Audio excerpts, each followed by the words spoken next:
Hi guys, today we are going to learn how to customize default text styles for our blog feeds. Let's get started. On the Wix editor, go to Pages and Menu, and then go to Blog Pages. Then select Blog. Click on your blog element and go to Settings.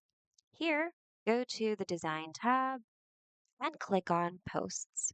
And here you can customize your title and descriptions, text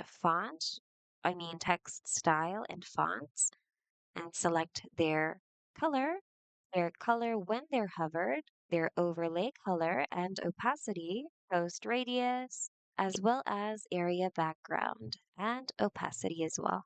Also, you can customize your category feed the same way.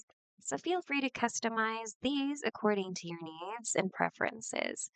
Once you're all good and once you're happy with your design, you can close this window and hit the publish button for your changes to reflect on your live site.